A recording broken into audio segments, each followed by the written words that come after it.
Hello, brothers and sisters. A warm welcome to Investigate. I'm Avatar Lahiru, your guide in this series. Nice to see you again. Today, we cover the fifth substantive topic of Chapter 3, Managing Debt.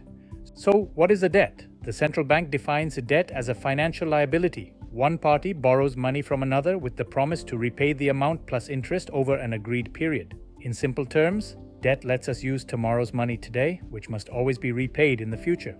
When it comes to debt, prevention is always better than cure. Try to stay debt-free by building an emergency fund to cover unexpected expenses and by avoiding emotional spending. If borrowing is necessary, then only borrow good debt. What is the difference between good debt versus bad debt? Good debt is when you borrow money for something that helps build your wealth or improves your future. These loans usually come with lower interest rates and give you long-term value. For example, an education loan can increase your earning potential, and a business loan can help you grow income. On the other hand, bad debt is borrowing money for things that lose value quickly or don't add to your financial well-being. This kind of debt can strain your finances, especially when it comes with high interest rates or difficult repayment terms. A common example is using credit cards for unnecessary or luxury purchases.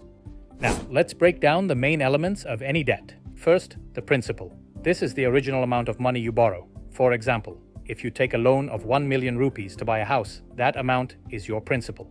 Second, the interest. This is the cost of borrowing. It's the extra money you must pay the lender, usually calculated as a percentage of the principal. The longer you take to repay, the more interest you pay. Third, the collateral. This is an asset you pledge as security for the loan, such as property, jewelry, or a vehicle. If you fail to repay, the lender has the right to claim the collateral to recover their money. Fourth, the repayment terms. These are the rules for how and when you must repay the loan. They include the frequency of payments, monthly, quarterly, or annually, and the maturity date, which is the deadline for full repayment. Factors to consider prior to borrowing. First, think about the alternatives to borrowing. Before rushing into a loan, ask yourself, can I meet this need another way?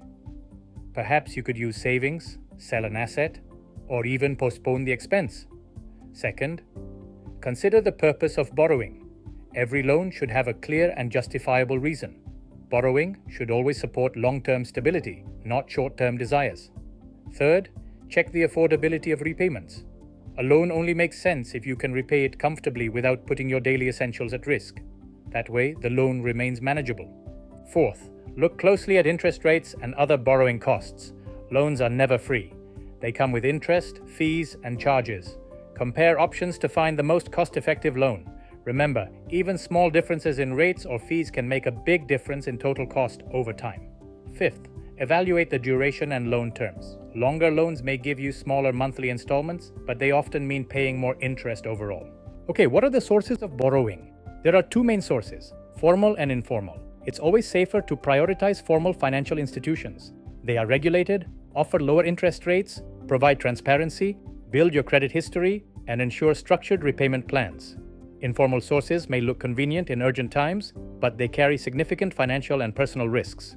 First, the formal sources. 1. Financial institutions.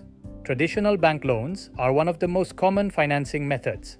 Depending on your creditworthiness and collateral, loans can be secured or unsecured. 2. Microfinance. Microfinance institutions, MFIs, provide small loans, often without collateral, for people who may not qualify for traditional bank loans. 3. Credit cards.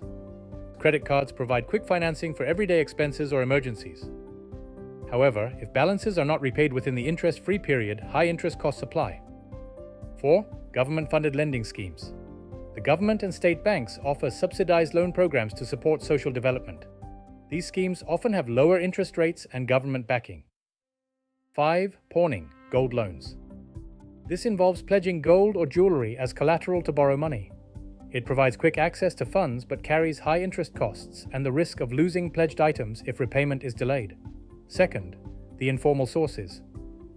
1. Friends and family borrowing from personal networks is common for small amounts or emergencies. While such loans usually have no interest or formal agreements, failure to repay can damage relationships. 2. Moneylenders. Operating outside the banking system, moneylenders provide fast cash with minimal paperwork. However, they charge very high interest rates and can exploit borrowers. 3. Digital lending platforms. New apps and online services provide instant small loans with little documentation. However, they often come with high interest rates and are limited to smaller amounts. Now, what are the right questions to ask before borrowing? Here are 8 key factors to be discussed with your lender. 1. How will the interest be calculated?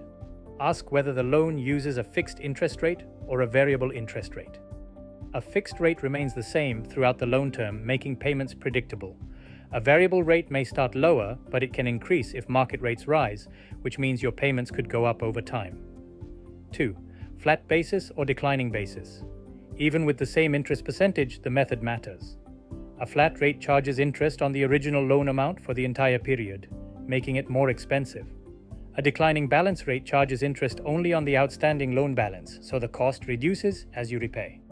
3. What penalties apply for missed payments? Find out about penalty interest and fines if you miss an installment. These extra charges can add up quickly and increase your total loan burden. 4. How frequently is interest paid? Interest may be paid annually, semi-annually, quarterly, monthly, weekly, or even daily. Longer payment intervals usually mean larger installments but lower total interest costs. Shorter intervals mean smaller installments but higher overall interest costs because of the effective annual rate. 5. What additional fees will be charged? Loans may include front-end fees, processing charges, stamp duty, or early repayment penalties. Some banks negotiate or waive these fees, so always check and compare offers. 6. What security or collateral is required? If the loan requires collateral, like property or jewelry, the lender can seize it if you default. Some loans don't require collateral, but those often charge much higher interest rates to cover the risk. Always read the fine print. 7. What is the total repayment amount? Don't just look at the monthly installment. Calculate the total cost of the loan, including the amount borrowed, total interest over the loan period, all additional fees and charges. 8. What will the tax impact be? Some loans allow you to deduct interest payments from taxable income, reducing the effective cost of borrowing. Ask your provider whether this applies. So, if you have become a borrower, let us now look at 4 key steps to manage debt. First, create a budget. A budget is your foundation. Set aside money for loan installments before anything else. When you know exactly how much income goes to debt, essentials, and daily expenses, you avoid overspending and reduce the risk of missed payments. Second, prioritize your debts. If you have multiple loans, decide on a repayment strategy. One approach is to settle high-interest debts first, like credit cards, so you save money in the long run. Another is to clear smaller debts first, which gives you quick wins and builds motivation. Both methods keep you moving forward. Third, consolidate or refinance. When debts pile up, you can combine them into a single loan at a lower interest rate. This not only reduces your monthly costs, but also makes repayment easier to track. Refinancing an existing loan can also bring down interest and extend repayment periods, giving you breathing space. Fourth, negotiate with lenders. If you're struggling, don't hide from the problem, talk to your bank or lender. Many lenders would rather restructure your loan than risk a default. They might reduce the interest rate, adjust the schedule, or extend the term, helping you stay afloat. Let us now explain about a lesson from the Financial Institutions chapter. That is, what is the Credit Information Bureau and its role in deciding creditworthiness? Remember, when you apply for a loan, a credit card, or even a leasing facility, the lender doesn't just look at your income. They also check your history, how you've handled previous loans, whether you repaid on time, and whether you already carry too much debt. This is done to determine whether you are creditworthy or otherwise, whether you can or will pay your debts. In Sri Lanka, all this information is collected and managed by the Credit Information Bureau. It collects credit data from financial institutions, shares it with lenders for loan decisions, issues credit scores for individuals and corporations, provides credit ratings and analytics for lending institutions, and maintains a registry of assets pledged as collateral. Also, CRIB provides 2 main reports indicating creditworthiness.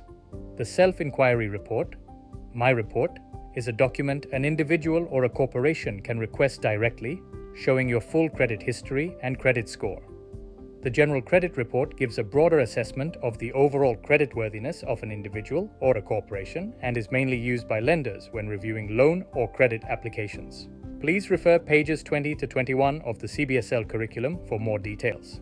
In the next video, we'll explore how to take that control further by learning about personal protection.